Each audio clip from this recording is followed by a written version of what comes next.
we are going to start off our first talk, Amazon Marketing Strategies 101, with Mark Power of Podion. So I'm going to wait for Mark to come on here, but thank you for joining us. He's spoken at some of our events before and has a lot of great insight to share. All right, I think I see Mark there. Hi, Mark. Hi, Anna. How are you? Good. How about yourself?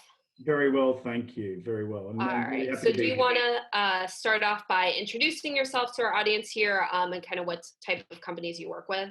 Yeah. So, hi everyone. Very happy to be here today. Hopefully, you've learned a lot and had a lot of good takeaways this week.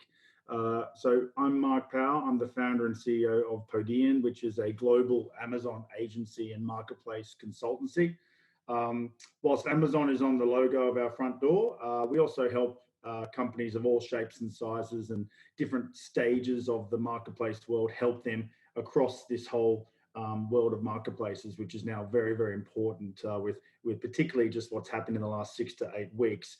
The amount of consumers now buying in marketplaces is quite incredible. So we're helping clients of all stages of their journey. But one thing that's common across all of our clients is that they're committed.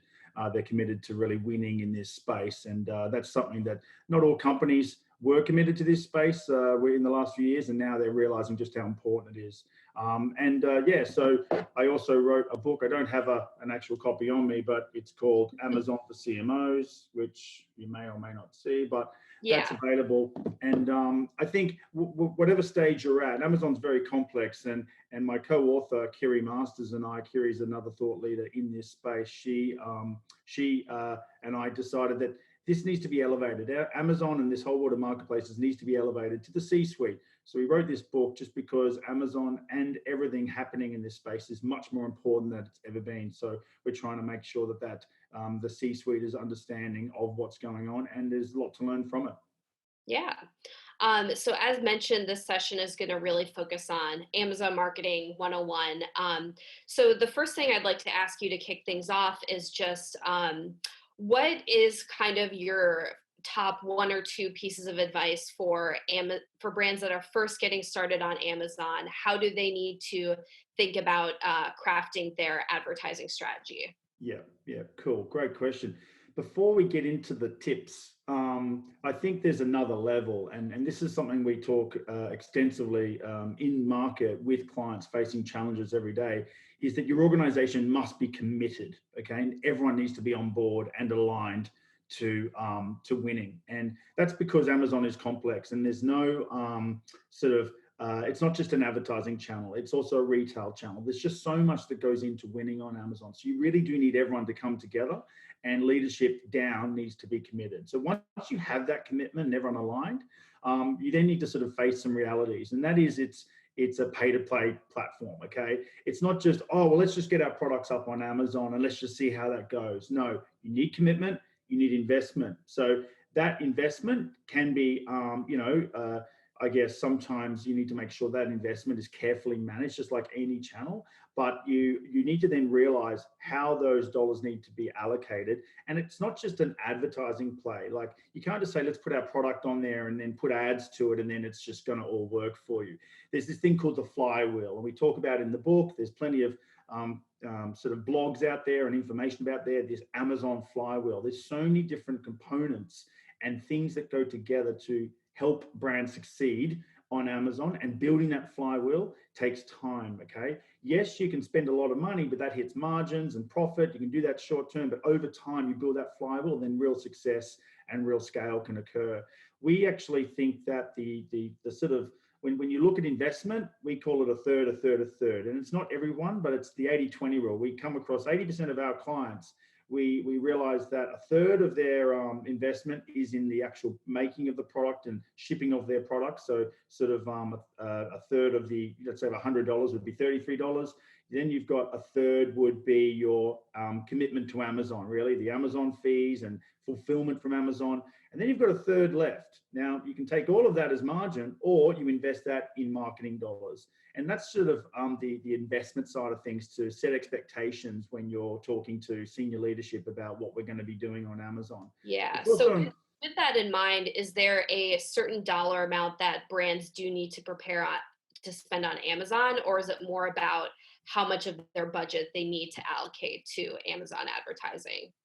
Yeah, as I said, that third, you need to prepare, I think, in the early stages. If you're just launching new products or just getting onto Amazon, that third should be pretty much allocated to marketing and media to ensure that you're building that demand and trying to capture that demand on the platform. So we try and help our clients set expectations internally that for your first period, it might be a month or 3 months, some six.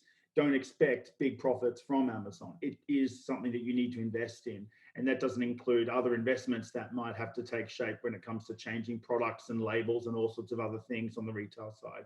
And that investment also may require the right partners or the right skill sets to bring internally. So you need to take all of these things into consideration.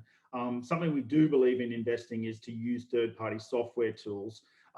Amazon's tools are very clunky, they're not very intuitive, but using these third-party tools can get really quick, immediate impact. So my first piece of advice is just prepare to invest.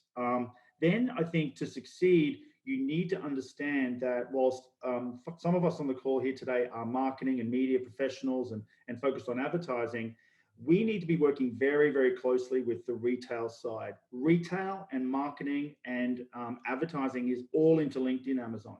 You can't have them separated. You can't have someone putting an average photo and average copy for a product onto Amazon and then expect your media to be really driving efficiently the right traffic, because that traffic will get there and then not convert because some competitor has got better products being brought to life on the platform. So I could talk for days about this sort of stuff, but generally, if you have an integrated retail, media, and marketing strategy, you will win.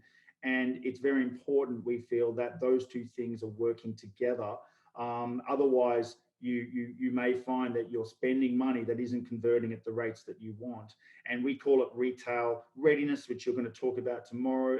We call it the foundations. It's just like, if you spend millions of dollars or hundreds of thousands of dollars on your D2C site, why are you not investing in your product pages and brand storefronts in Amazon, which are getting huge amounts of traffic as well? So we believe that all those things need to be working together. And another component of that is brand registry. If you're a brand that really is taking seriously Amazon as a place to connect with consumers and drive growth, you need brand registry to then really bring your brand to life with all the extra tools it gives you and all the extra advertising opportunities it provides as well. And brand registry is sometimes a bit tricky because it involves trademarks. There's a time lag to get it done. So getting that done very early in the foundational phases is very important. And I think my Mhm. third, Yeah. And yeah. so what else are some of the things that you think brands need to get done, certain goals they need to reach earlier on, like getting to a certain part on search results that brands need to do early on to ensure success on Amazon? Yeah, well, I think getting to grips, if you're new to Amazon, and I was about to talk about this later, just with some of the misconceptions, is the metrics that Amazon uses are very different to what we would be used to in the Google and Facebook world, and other digital media. There's the ACOS, advertising cost of sale. There's the ROAS, and all of these are very interlinked. So retail media, which Amazon provides solutions for retail media, is very, very connected to sales. Okay. And so in real time, you are seeing sales attributed to dollars, but early on, getting to grips with those metrics, understanding how those metrics fit in with your broader media and marketing plan. Really, the early phases, I think the biggest challenges people have is they may be used to other search environments or other biddable media. Then you come in and you start to look at Amazon's product and brand sponsored products and sponsored brands, and it's a bit of a different world, right? And getting to grips with that whilst not wasting money and being inefficient. So doing a lot of test and learns early on with smaller budgets, and then quickly scaling those areas which you feel that are starting to drive the right results. But they're different metrics that take a bit of getting used to for those who are unfamiliar. And that's where having the right technology partners and also having the right consulting partners and agency partners can help you guide you in that journey. But it does take some time to get used to. But I definitely think sponsored ads are definitely a must in Amazon to capture demand and intent. But if you're a brand new brand, you then need to think of other areas to how to, how do we make ourselves visible? Because if someone's not searching for our brand, or if we're in a very competitive market, so electronics or beauty or other areas, how do you as a new entrant, how do you capture that intent when you're sort of a bit late to the party? There's lots of challenges there. Yeah. So we are going to get into audience questions in just a few minutes. So if you have a question for Mark, pop it in the Q&A channel. But before we get into that, because you mentioned, working with third parties, and was wondering if you had any suggestions for companies about how to vet potential third party, software they want to use, or agencies they want to work with. What are some questions they should be asking?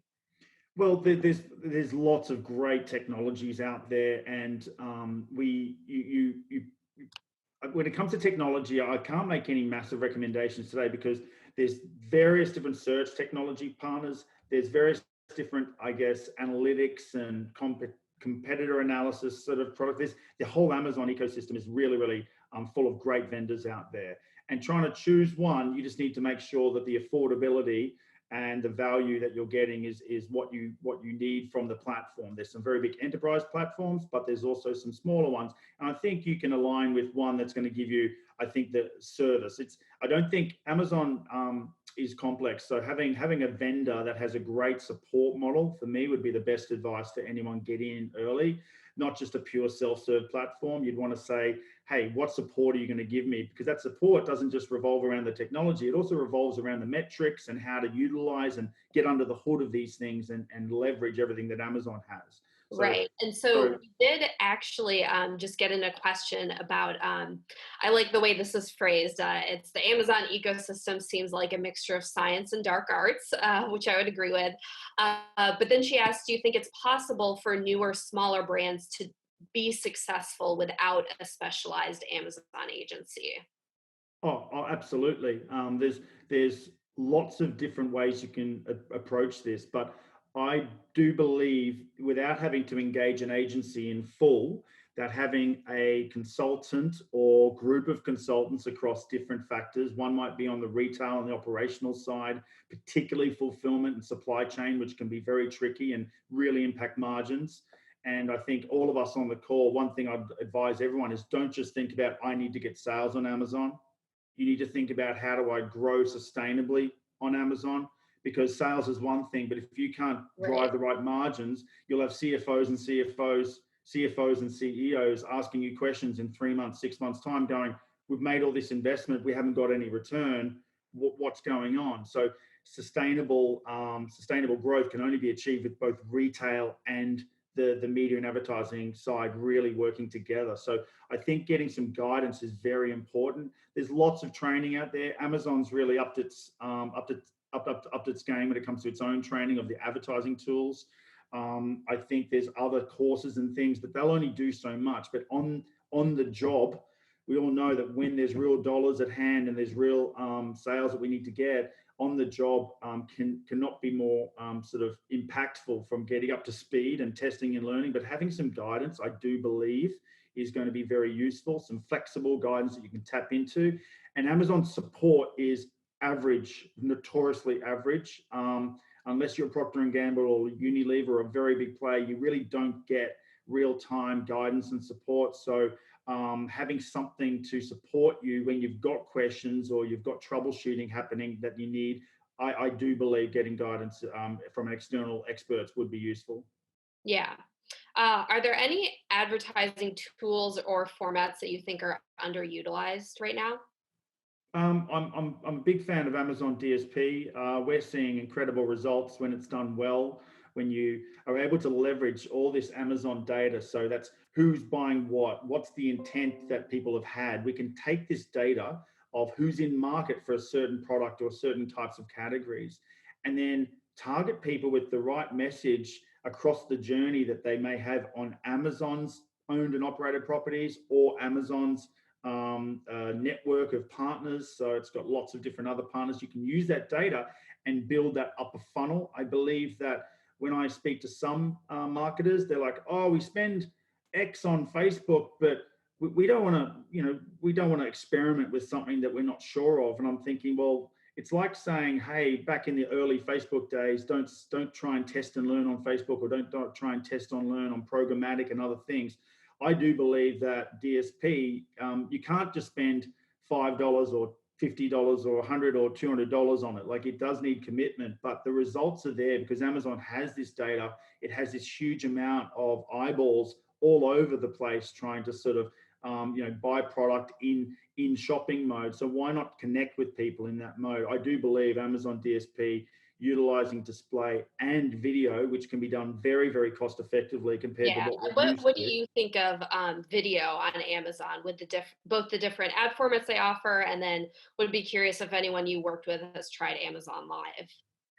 Well, Amazon Live less. We've had one or two clients say that Amazon Live was interesting. I haven't. That was several months ago when it first Yeah. launched, but we haven't heard much from it lately. I'll probably leave you with this. Firstly, video has never been more affordable to produce videos, and it's never been more affordable to actively, go and start doing great video advertising to tell your brand story. And if you've got a brand that has a story, that has differentiators, and instead of trying to bid against others who are just sort of vanilla in your category, which is harder to sort of bid when someone's, up against you and what have you in that world of biddable search media, the videos, you can really tell a story and use data to target specific people. It's not like TV advertising. You're able to target someone with that story that you think is going to be appropriate to hear that story, and I think that's quite powerful. We're also very, very we're going along on Twitch. I think the last 6 to 8 weeks has been a very, very sort of, everyone's inside, everyone's exploring new things. We're exploring new tools. Everything from Zoom that someone may not have used ever before 6 weeks ago is now part of their life. Snap's now seeing growth, but now look at Twitch. Twitch is now becoming something that will be more mainstream, not just for gamers, but for people who are seeking cooking advice, Right. home decorating advice. Twitch is the YouTube for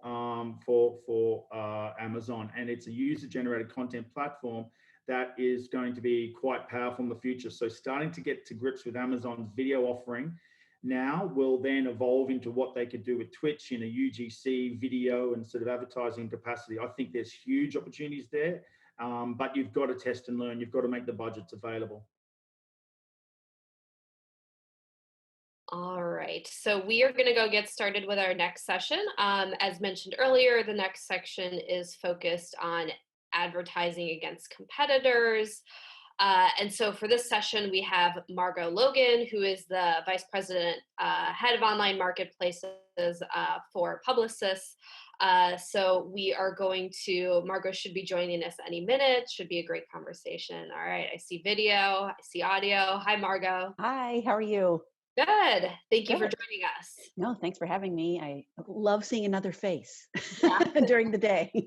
Um, so, as mentioned, we're talking about advertising against competitors. But first, I just want to ask you more generally, kind of what unusual behavior you've been seeing over the past month. I imagine there are some companies who are pulling advertising spend, some who are spending more, and I'm just wondering, maybe what are some opportunities you're seeing right now for companies as their competitors change their advertising strategy?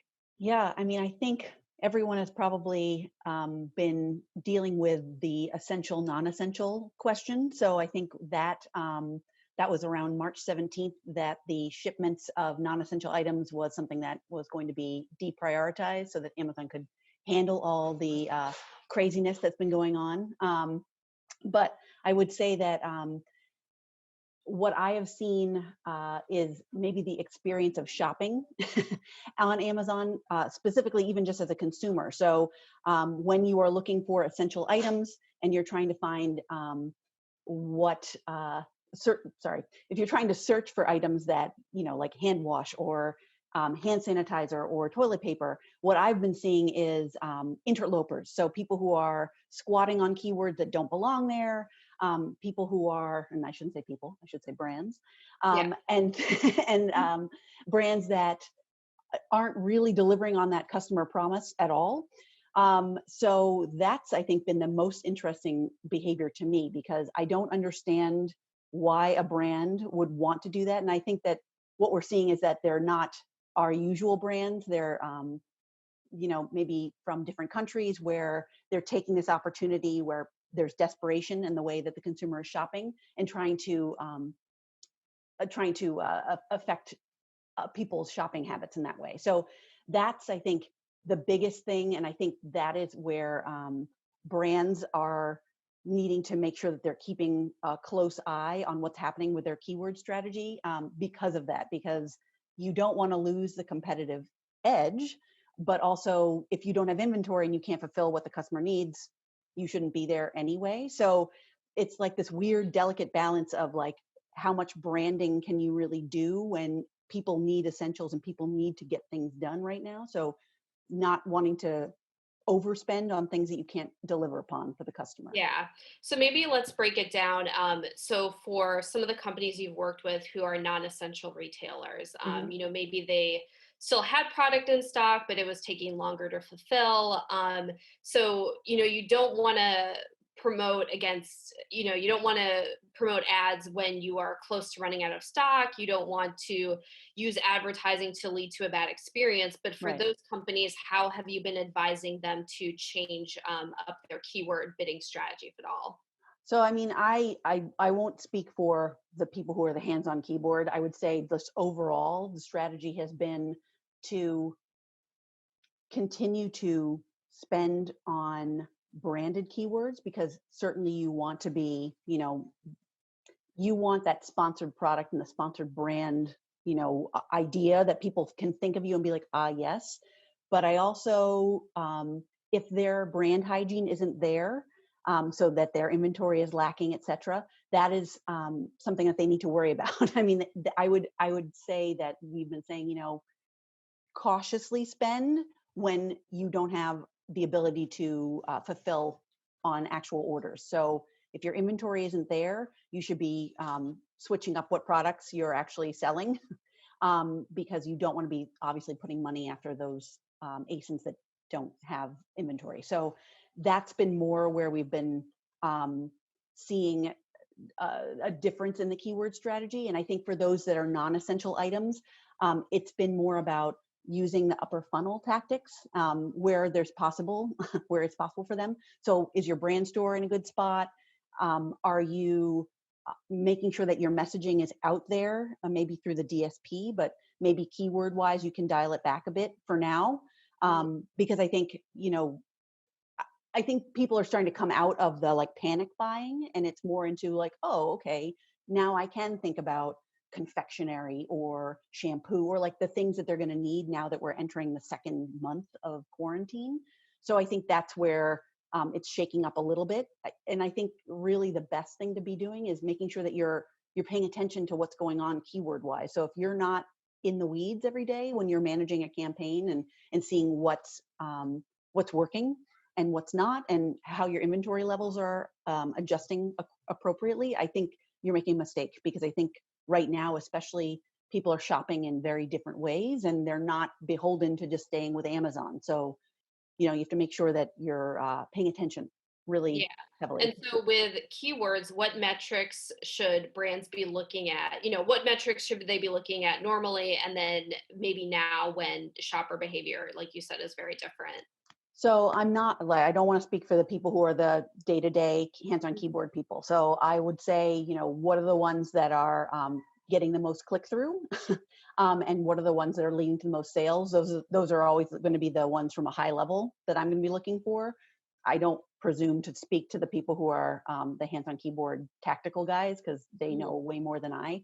And maybe I should have introduced myself. I'm sorry. That I run a commerce center of excellence as part of Publicis. So I am head of marketplaces and work with Amazon and other, obviously, larger marketplaces like Amazon. So I'm looking at it from a more strategic level as opposed to the day to day. So I don't want to presume Yeah, in no, that we've got regard. lots of people here behind the Yep, keyboard. I'm got sure it. they'll have thoughts They in know. there. Working Exactly. groups, yeah. Yep. So let's talk a little bit about this next phase of commerce, kind of you were alluding to, because I think there is an opportunity for companies right now. Shopper behavior is changing constantly, and now we're kind of getting out of this phase of panic buying. So I think, just what kind of how are you anticipating shopper behavior is going to change? And, how can companies take advantage of that to, again, stay ahead of competitors? Yeah, I mean, I think again, this idea that you can't put your eggs all in one basket. So I know this is about Amazon, but I think it is important to realize that there are many different retailers who have shown their merit, and I think being able to showcase your brand across the board on every retailer is super important. But I think the next phase of this and understanding that the way people are shopping is going to just be inherently different from now on. So even when I think lockdowns are lifted, I think there's going to be concern about wanting to be in a store. So I think online shopping isn't going away. So I think making sure that your PDPs and your e-content is crisp and clear and is branding everything to the utmost is going to be really important, because this is your shelf now. And this is how people are going to be shopping. So I think now that we're kind of pulling out of perhaps the panic buying moments again, relooking at the keyword strategies and looking at how consumers have gotten to your products in the last couple of months, so that you can adjust as needed the keywords that have worked for your brand or that haven't. Understanding how people are getting to those PDPs, and maybe doing some research, doing some A/B testing to see, like, what part of the PDP is what's driving some of this sales or some of the actual review of your page, and making sure that all the content is really A plus. And then I think the other thing is using some of the other items that Amazon has, and I mean this, their tools that from the managed service side. Something that I loved when I was there, I was internal at Amazon for 2.5 years, was the Amazon Audience Insights tool. And it's, if you're a managed service person, you can get that through your account team. And it tells you how people are shopping your brand. So what time of day, when are you running out of budget for your keywords, what keywords are resonating, your basket. So like all these different ways that you can really understand your consumer and what the insights are, so that you can be more strategic about how are you bundling your products? How are you actually speaking about them on Amazon versus maybe out in other channels, so that you can learn how people are shopping. And I think that's where people are going to have to get much more crisp, because now this is where people are. So that's where where I would see the most opportunity, I guess, maybe short term, long term, if that makes sense, in the next Yeah. like 3 months. Yeah, absolutely. Okay, so we have just under 10 minutes left. So I'm going to alert everyone, if you have any questions for Margot, go ahead and pop them in the Q&A box. But I guess just while we're waiting for questions to come in, something else I'd ask you is any, again, underutilized tools, tricks, pieces of advice for Yeah. companies in terms of staying ahead of competitors? Yeah. I mean, I think this is the opportunity to prove that Amazon is more than just the lower funnel shopping experience. So this is where people are going to be doing their research and doing their decision making, right? So are you utilizing Amazon stores? So that's more of a showroom opportunity where you can try and find chances to exhibit your branding at a different level. And I think that there's other I'm trying to, like, of course, drawing a blank when I'm Yeah. speaking to you, but I'm thinking of Amazon Live specifically. So that's a place where we can do showrooming, and I think that's something that's an interesting place to go if you've got a product that needs to be showcased in a different way, and it's not just a simple, like, understand exactly what this product does. These are the times to try those different tactics and see what works for you, because I know uh, there's other before it used to be more about like what's driving offline sales and online sales. Now it's like, well, we're driving online sales. Are we driving online sales only on Amazon? Are there the DSP, is it driving sales to other retailers? So what can we learn from how this ecosystem works together? So I think those are the other tactics I would look for, more top of the funnel, to really start proving it out and see how it affects your business. Yeah. Um, Yeah. So we just had a question come in. So the question is, I'm guessing the answer is yes here, but it's, do you think it makes sense for small and medium-sized businesses to invest in upper funnel? And if so, maybe what are some like more cost-effective ways they can do that, or do that with a smaller team? so I mean, I definitely think, for sure, I think it makes sense because I think this is where the eyeballs are. So definitely take advantage of that. And I think it doesn't have to be. I think you can still use sponsored brands and sponsored products as an opportunity for upper funnel. And it's still giving you an opportunity to showcase your product, and it drives them to a PDP. So there's still that chance that you're, even if they're not necessarily clicking, that they're still going to learn more and drive that awareness of your brand. Um, I would say, and so much of this is managed service, right? So I think that there's, or self service as well. So it's not that you're beholden to only spending a certain amount to be able to execute like this. So I would say, you know, Amazon is a self service culture in general. So like their product page for Amazon advertising has an awful lot of information on it of, here are some places and here are some products that you should consider, and it tells you kind of like step one of how to get started. So I would say, even if you're a small, medium business and you're like, I'm not so sure how much I want to spend, go for it. Like, because they've got the opportunity there. And they're showing you what you could do as step one. Yeah. So, Okay.